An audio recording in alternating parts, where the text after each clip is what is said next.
చెప్పండి ఇది కరెక్టేనా, ఈ షాట్ ఓకేనా, మళ్ళీ కావాలంటే మళ్ళీ కావాలంటే చేస్తాను నేను, మళ్ళీ చేస్తాను, ఇది జరుగుతూ ఉంటుంది. మీరైతే కాంప్రమైజ్ అవ్వదు. ఎందుకంటే ఇనీషియల్ ఫేజ్లో నాకే డౌట్లు ఉంటాయి చాలా, నేను ఎలా చేస్తున్నా అనేది. నేను ఎప్పుడు స్క్రీన్ మీద నన్ను నేను చూసుకోలేదు ఎలా చేస్తున్నాను అనేది. ఇప్పుడు జరగబోతుంది అది. ఇదొక పరీక్ష, మళ్ళీ రిలీజ్. డబ్బింగ్ చెప్పేటప్పుడు డబ్బింగ్ ఒక పరీక్ష. అమ్మో, డబ్బింగ్ అయితే నేను ఫస్ట్ మమ్మీ దగ్గరికి వెళ్ళి ఇలా దండం పెట్టి ఎలా చెప్తారు డబ్బింగ్ మీరు అని. కరెక్ట్ గా సింక్, దానికి సింక్ అయ్యేటట్టు టైమింగ్ ఒకటి, టైమింగ్. అండ్ మనం అనుకుంటాం సార్, ఇప్పుడు మనం ఇలా మాట్లాడుకుంటే ఇక్కడ సీన్ నడుస్తూ ఉంటే ఇక్కడ ఒక రకమైన వాల్యూమ్ ఉంటుంది నా వాయిస్ లో. సడన్ గా 4 గోడల మధ్యకి వెళ్తే ఆ వాయిస్ మళ్ళీ అలాగే ఎలా వస్తుంది అనే డౌట్, ఆ ఇమోషన్ అలాగే ఎలా పండుతుంది అనే డౌట్. అందరూ ఎలా చెప్తారు అసలు, ఎలా చెప్తారు ఇవన్నీ చేసేదాకా అర్థం కాదు.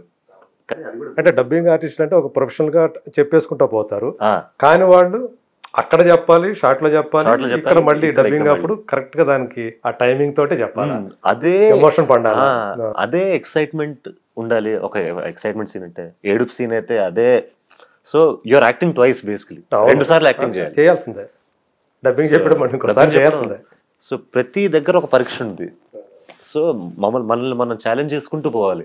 That is the beauty of the industry అనిపిస్తుంది నాకు. సో అది కొంచెం టఫ్ అనిపించిందా డబ్బింగ్ చెప్పేటప్పుడు? అయితే టఫ్ ఒప్పుకుంటా సార్, టఫ్. ఎన్ని రోజులు పట్టింది మీకు?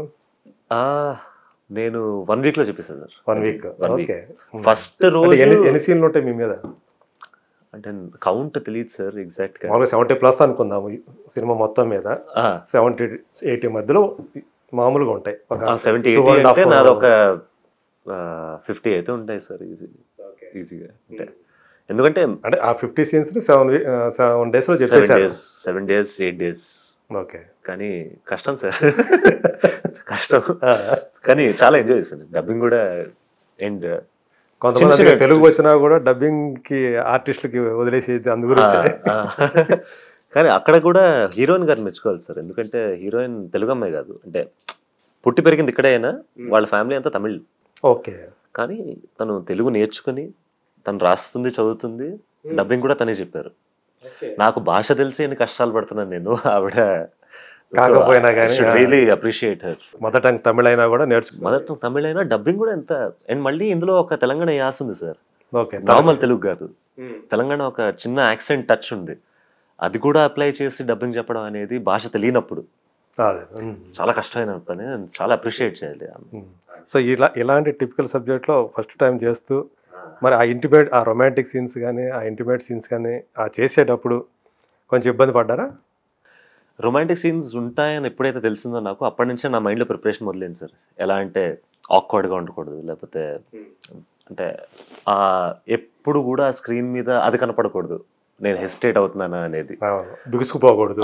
అది ఎలా బ్రేక్ చేయాలి అని ఆలోచిస్తూ ఉన్నా. కానీ అల్టిమేట్లీ ఏంటంటే అది చేసి అన్న ఒక మైండ్ సెట్లో ఉండే, ఏదైతే అయింది నువ్వు ఫ్రీగా చేసి చూసుకుందాం స్క్రీన్లో ఎలా కనపడుతుందా అని ముందు ఒకసారి అనిపిస్తుంది. కానీ అక్కడ డైరెక్టర్ గారిని మళ్ళీ అప్రిషియేట్ అయ్యలేదు, ఎందుకంటే రొమాంటిక్ సీన్స్ అని లాస్ట్లో పెట్టారు. అప్పటిదాకా ఒక రకమైన ఫ్రెండ్షిప్ అయిపోయింది నాకు యాక్ట్రెస్కి. సో ఆ ఫ్రెండ్షిప్ అయిపోయేసరికి మేము జోకులు వేసుకుంటూ ఎలా కొన్ని సీన్స్లో అయితే ఎమోషనల్ సీన్స్, అప్పుడు మేము ఏడుస్తున్నాం ఆ సీన్లో, కట్ అనగానే మేము నవ్వుతున్నాం, అండ్ మళ్ళీ యాక్షన్ అనగానే మేము ఏడుస్తున్నాం. సో అలా అయిపోయింది ఆ బాండ్. అంత ప్రొఫెషనల్స్ అయిపోయారు అప్పుడే. అంతే కదా, అది ఇప్పుడు ప్రొఫెషనల్ అనిపిస్తుంది కానీ స్క్రీన్ మీద కెమెరా స్టార్ట్ అవడం తోటే ఆ సీన్ లోకి అవడం తోటి వాడిని మామూలు గ్లిసరీన్ హెల్ప్ చేసింది.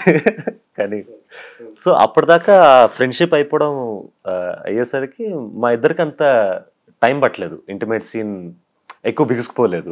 ఒక రకమైన ఫ్రీడమ్, ఒక రకమైన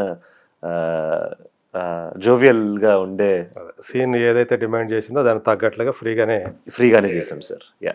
ఓకే. అంటే ఇంటిమేట్ సీన్స్ అంటే బెడ్రూమ్ సీన్స్ లాంటివే? యా. ఇవి ఉంటాయా ముద్దులు? అవి ఇంకా చెప్పకూడదు సార్. ఓకే, కొంచెం సర్ప్రైజ్ వదిలేద్దాం. అదే సార్. అమ్మ మీకు ఎలా, అంటే నాకు తెలిసినంత వరకు కామన్ ఫ్రెండ్స్ ద్వారానో లేకపోతే ఈ సినిమా పీపుల్లో తను మీ ఇద్దరికి కూడా, మీకు మీ చెల్లెలకి ఒక పెద్ద పిల్లర్, సపోర్ట్ పిల్లర్. అబ్సల్యూట్లీ. అంటే మీరు చిన్నప్పటి నుంచి తనతోనే ఇదవటం, అమ్మమ్మ తాతయ్యల దగ్గర కదా మీరు? అవును సార్. సో అప్పుడు కొంచెం అంటే ఇలా సింగిల్ పేరెంట్గా అమ్మ ఉండటం వల్ల మీరు ఏమైనా ఇబ్బందులు ఏమైనా పడ్డారా అప్పుడు? ఏం లోటు లేకుండానే మా అమ్మ ఎలా చేసిందో నాకు ఇప్పటికీ తెలియదు సార్. ఎందుకంటే నాకు మెచ్యూరిటీ వచ్చిన తర్వాత అర్థమైన విషయాలు ఏంటంటే ఈ ఇండస్ట్రీ ఎంత కాంపిటేటివ్, ఎస్పెషలీ ఫీమేల్స్కి ఎంత కాంపిటేటివ్, ఫీమేల్స్కి ఎంత ప్రెషరైజింగ్గా ఉంటుంది ఈ field. And being a single mother, raising 2 kids and ఫ్యామిలీని చూసుకోవడం, మా అమ్మమ్మ తాతయ్యని కూడా చూసుకోవడం, మేము అందరం కలిసే ఉంటాం ఇంట్లో. అంటే కంప్లీట్గా నాన్నని మీరు వదిలిపెట్టేశారా లేకపోతే కలుస్తుంటారా? వదిలిపెట్టడం కదా, అప్పుడప్పుడు కలుస్తూ ఉంటాం. ఎంత ఫ్రెండ్లీగా హ్యాండిల్ చేస్తే ఈ విషయాలు సెన్సిటివ్ టాపిక్ కదా సార్. సో బయట మామూలుగా ఎక్కడన్నా ఎప్పుడైనా ప్లాన్ చేసుకుని ఏం చేయము, కానీ ఒకవేళ అనుకోకుండా కలిసినా కూడా మేమందరం బాగానే ఉంటాం అందరితో. ఓకే. అంటే నాన్న కూడా, కిరణ్ గారు కూడా మీతో ఫ్రెండ్లీగానే ఉంటారు? ఫ్రెండ్లీగానే ఉంటారు. ఎవరైనా ఇప్పుడు ఎందుకు సార్ ఈ గ్రడ్జ్లు ఉంచుకోవడం, లేకపోతే అది ఎవరికి బెనిఫిషియల్ కాదు, ఇగ్నోర్ చేయడం ఎవరికి బెనిఫిషియల్ కాదు. మూవ్ ఆన్ అవుతూనే ఉండాలి. ఇంకా అవి మైండ్లో ఉంటాయి, అఫ్ కోర్స్ నా మైండ్లో ఉంటాయి, నా చెల్లి మైండ్లో ఉంటుంది, కానీ వాస్తవాన్ని అంగీకరించాలి కదా. అంగీకరించాలి. ఎందుకంటే ఇంకో బ్రిలియంట్ థింగ్ మా మదర్ ఎలా చేశారో తెలియదు, కానీ మాకు ఎప్పుడు ఆ ఫీలింగ్ కలగలేదు సార్. అంటే ఒక పర్సన్ మిస్ అవుతున్నారా ఫ్యామిలీ నుంచి, లేకపోతే ఒక రకమైన సపోర్ట్ సిస్టమ్ లేదా మాకు అనే ఫీలింగ్ ఎప్పుడు కలగలేదు మాకు. అలాంటి హార్డ్ వర్క్ చేస్తూ అంతే హార్డ్ వర్క్ ఫ్యామిలీ మీద పెట్టారు మమ్మీ. ఓకే. మీకోసం ఆ టైం కేటాయించేవాళ్ళు? అస్సలు ఎప్పుడు అనిపించలేదు అంటే మమ్మీ మాతో ఉండట్లేదా, మమ్మీ అసలు వదిలేసి తిరుగుతుందా. చాలా షోస్ చేశారు, అవును, అయినా కానీ ఆ ఫారెన్కి వెళ్ళేవాళ్ళు కదా, యుఎస్కి వెళ్ళేవాళ్ళు, కాన్సర్ట్స్, నాటా తానా అన్ని అసలు చేస్తూనే ఉన్నా కూడా. అప్పుడు ఇక్కడ ఎవరు మిమ్మల్ని? అమ్మమ్మ తాతయ్య చాలా బాగా చూసుకునేవాళ్ళు, ఇప్పుడు కూడా చూసుకుంటారు. ఓకే. అండ్ ఎప్పుడు ఆ ఫీలింగ్ కలగలేదు. సో దానికి I'm always grateful, I'm blessed to be a son. And అంతే సపోర్ట్ నేను ఇద్దాం అనుకుంటున్నా ఇప్పటి నుంచి. నా పని నేను చేస్తూ, నా క్రాఫ్ట్ పెంచుకుంటూ. సో అమ్మని సంతోష పెట్టాలనే మీరు, అమ్మ ఏదైతే, నా ఫస్ట్ గోల్ అది సార్. ఫస్ట్ గోల్ అదే, అమ్మని సంతోష పెట్టడం, అమ్మకి ఒక రకమైన కాన్ఫిడెన్స్ ఇవ్వడం నేను మంచి నటుండని. అండ్ అందరితో ఇంకోటి, అమ్మ ఇప్పటిదాకా ఇండస్ట్రీలో ఉన్న ఇంకో కారణం కూడా ఆవిడ మిగతా వాళ్ళతో ఎలా ఉంటారు, ఒక రకమైన రెస్పెక్ట్ ఎలా ఇస్తుందో అమ్మ అందరికీ, అంతే రెస్పెక్ట్ నాకు కూడా ఇద్దామని అందరికీ. అండ్ అందరితో బాగుండాలి, అందరితో సరదాగా ఉండాలి. అంటే తను ఏదైతే తీసుకుందో జీవితంలో రామకృష్ణ గారితో కలిసి జీవించాలని, దానికోసం కూడా చాలా స్ట్రగుల్ అయ్యారు కదా. వద్దా అంటే మీ గురించి, మీరంటే చిన్నపిల్లలు కాదు ఇప్పుడు. అవును, ఇద్దరు కూడా ఒక మెచ్యూరిటీ వచ్చిన వాళ్ళే. సో అర్థం చేసుకోగల ఇది ఉంది. సో ఫస్ట్ మీ సైడ్ నుంచి గ్రీన్ సిగ్నల్ వచ్చిన తర్వాతే తను కూడా ఒప్పుకున్నారని చెప్పి. పాపం చాలా భయపడింది సార్ అమ్మ. నేను సొసైటీ ఎలా చూస్తా, సొసైటీలో అంటే సొసైటీ కంటే అమ్మకి ఇంపార్టెంట్ ఏంటంటే నేను శ్రేయ, నా చెల్లెలు శ్రేయ ఎలా మీరు ఎలా తీసుకుంటారని ఫస్ట్ అమ్మకి వచ్చే ఆలోచన కదా. ఆలోచన అది ఫస్ట్ భయపడతారు కదా సార్. భయపడతారు, అవును. ఎందుకంటే ఇవన్నీ చాలా సెన్సిటివ్ టాపిక్స్. అండ్ కరెక్ట్ కదా, పిల్లలకి ఎక్కువ అంటే రాకూడని టాపిక్స్. అంటే ఎలా చెప్ప, ప్రతి ఫ్యామిలీలో అవ్వదు. మనం ఒక సినిమా స్వాతి అనే సినిమా చూసినప్పుడు అమ్మకి కూతురు మళ్ళీ పెళ్లి చేయటం అనేది చూసినప్పుడు అది రెవల్యూషన్. అది టైంలో ఎప్పుడు అనుకోము సార్ ఇది, కానీ దాన్ని యాక్సెప్ట్ చేశారు జనం. నిజమే కదా. సో అమ్మ కోసం, బికాస్ దే డిజర్వ్ దట్. ఆ రకమైన హ్యాపీనెస్ దే డిజర్వ్, ఆ రకమైన సపోర్ట్ సిస్టమ్ కావాలి. అది జస్ట్ ఫైనాన్షియల్ అని కాదు సార్. మనతో ఒక పార్ట్నర్ ఉన్నాడు, సంతోషంలో ఉన్నప్పుడు ఒక పార్ట్నర్ ఉండాలి, బాధలో ఒక తోడు, at the end of the day ఒక తోడు. నాకు మా చెల్లికి ఆ సింపుల్ రీజన్ చాలు, ఆ తోడు కావాలి. సో మీకంటే మీరు రేపు పెళ్ళైన తర్వాత మీకు ఒక ఫ్యామిలీ వస్తుంది, మీ చెల్లికి ఇంకో ఫ్యామిలీ వస్తుంది. మరి అమ్మకి తోడు ఇప్పుడు అలా అని కాదు, అంటే మేము పెళ్లి అయిపోయిన తర్వాత అమ్మను వదిలేసి మామూలుగా చెప్పి, ఎవరికైనా ఏ మనిషికైనా ఆ తోడు అనేది ముఖ్యం. ఎలా వేళల్లో ఉండవు కదా. సో నన్ను మా చెల్లెని పెద్ద కన్విన్స్ చేయాల్సిన అవసరం లేదు అక్కడ. మాకు ఓన్లీ థింగ్ ఏంటంటే, అంటే మిమ్మల్ని కన్విన్స్ చేసింది అమ్మ రామకృష్ణ గారా? ఎవరు కన్విన్స్ చేయలేదు సార్ యాక్చువల్లీ మమ్మల్ని. ఎందుకంటే నాకు చెల్లికి ఫైనల్లీ కావాల్సింది ఏంటంటే ఆవిడ ఆనందంగా ఉండడం. ఎందుకంటే నేను చెల్లి చాలా చూసాం, ఆవిడ ఎలాంటి జర్నీలో వెళ్ళింది, ఎలాంటి దీనిపైన ఇండస్ట్రీలో ఎంత స్ట్రగుల్ చూసింది అనేది. So at the end of the day if she's choosing a person, నేను ఒకటే అడిగా, ఎంత కాన్ఫిడెంట్గా ఉన్నావు ఈ పర్సన్ మీద అని. She was very confident on that person. మేము కలుసుకున్నాం అండ్ నాకు చాలా నచ్చారు. అండ్ సింపుల్, ఒక తోడు అమ్మ డిసైడ్ చేస్తుందంటే why will we say no. తను కూడా ఆ ఫీల్డ్లో ఉన్న, నేను అది కూడా చూడలేదు సార్, అసలు ఏ ఫీల్డ్లో ఉన్నాడని కూడా చూడలేదు నేను ఫస్ట్. మీ మైండ్లోకి అది కూడా రాలేదు. ఎందుకంటే నాకు ఉన్నదల్లా ఏంటంటే మా అమ్మనలా చూసుకుంటారు. అవును. అండ్ ఆయనలో ఉన్న ఎమోషనల్ కెపాసిటీ ఎలా ఉంది, అమ్మని అర్థం చేసుకోవడానికి చేసుకోవాలి 100%. ఇవన్నీ చూసాను కానీ మస్ట్ కదా అది 100%.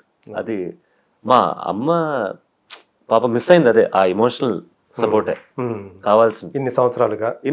ఎందుకంటే మనకి ఈ ఇండస్ట్రీలో కావాల్సిందే నలుగురు ఫ్రెండ్స్, లేకపోతే మన అమ్మ నాన్నలు. ఈ ఎమోషనల్ సపోర్ట్ లేకపోతే ఇండస్ట్రీలో నడవడం చాలా కష్టం. ప్రతిరోజు ఒక టెస్ట్, ప్రతిరోజు ఒక స్ట్రగుల్. అలాంటప్పుడు తోడనేది కంపల్సరీ. ఇంటికి వచ్చిన తర్వాత మనకి ఆ సపోర్ట్ అనేది ఇంటి దగ్గర ఉంటే వేరే లెవెల్ ఉంటుంది. అంతే కదా సార్. అండ్ ఇన్నేళ్ళు అది లేదు అని తెలిసినప్పుడు చాలా బాధేస్తుంది. అండ్ ఫైనలీ మనం రామ్లో అది చూశాను నేను, మా చెల్లి అండ్ మా తాతగారు అమ్మమ్మ గారు కూడా చాలా కన్విన్స్ అయ్యారు. అండ్ వాళ్ళు కూడా చాలా హ్యాపీగా ఫీల్. సో ఇప్పుడు జరిగిన తర్వాత సో మీరు చూస్తా ఉన్నారు అమ్మ చాలా హ్యాపీగా ఉన్నారు. సో మీకు ఆయన రామ్ గారు ఎలాంటి సపోర్ట్ ఇస్తున్నారు ఇప్పుడు?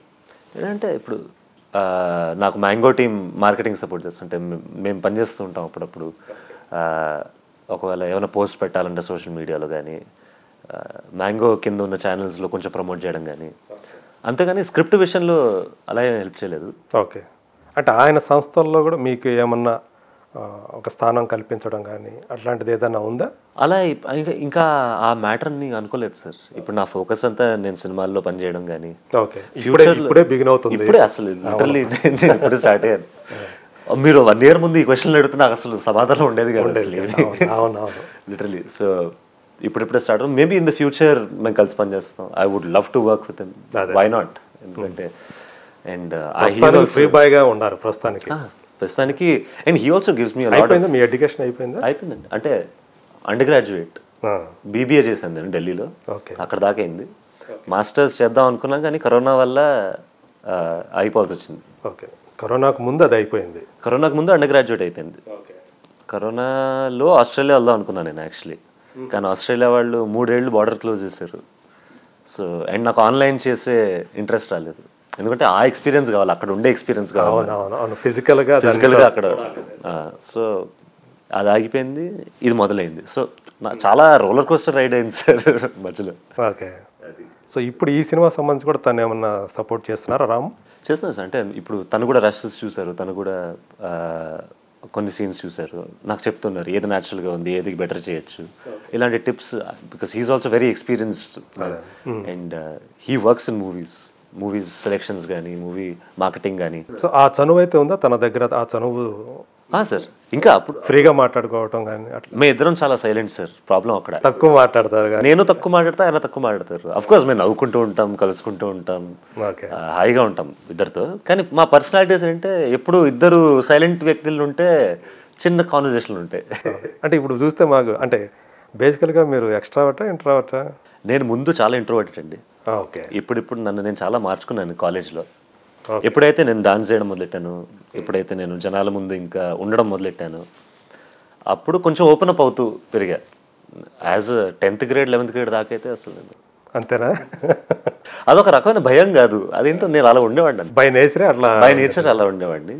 ఇప్పుడు కూడా నేను పెద్ద ఎక్స్ట్రోవర్ట్ అన్ను. కొత్త వాళ్ళని కలిస్తే నేను చాలా మంచిగా ఉంటాయి, కానీ ఓపెన్ అప్ అవ్వడానికి కొంచెం టైం పడుతుంది. అంటే ఇప్పుడు కొంచెం సోషల్గా మూవ్ అవుతున్నారు. అవును. అప్పుడు సోషల్గా ఉండేది కాదు, అంతగా ఉండేది కాదు. ఇప్పుడు కొంచెం బెటర్, మనుషుల్లో కలుస్తున్నారు. ఇప్పుడు అందుకే సడన్గా ఇన్ని కెమెరాలు సడన్గా కనిపించేసరికి సో ఓవర్వెల్మింగ్. ఇప్పుడు నిజంగానే అన్ని రకాలుగా టెస్ట్ ఉంటుంది మీకు. టెస్టే సార్. But I'm excited. ప్రెషర్గా తీసుకోవడం కంటే అదొక ఆపర్చునిటీగా తీసుకుంటే మనం చాలా హ్యాపీగా ఉండొచ్చు ఇక్కడ. Good, nice. అదే ఇప్పుడు అంటూ ఉంటాయి ఇవన్నీ, తగిలినప్పుడు చూసుకుందాం అంటే. ఎదురైనప్పుడు అలాంటి సిచ్యువేషన్ ఎదురైనప్పుడు అది కరెక్ట్గా మనకు తెలియాలి, ఎలా బిహేవ్ చేయాలి, ఎలా స్పాంటేనియస్గా ఎలా రెస్పాండ్ అవ్వాలి అనేది చాలా ఇంపార్టెంట్ కదా.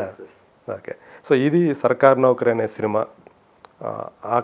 ఇప్పుడు ఆపరేషన్ లేకుండానే మోకాళ్లకు ప్లాస్మా ట్రీట్మెంట్. మీ ఆర్థోపెడిక్ సమస్యలన్నిటికీ రోబోటిక్ టెక్నాలజీ ద్వారా తక్కువ ఖర్చుతో శాశ్వత పరిష్కారం. Free consultation. ప్రతి ట్రీట్మెంట్ పై 20% డిస్కౌంట్. ఈ ఆఫర్ కొద్ది రోజులు మాత్రమే. త్వరపడండి.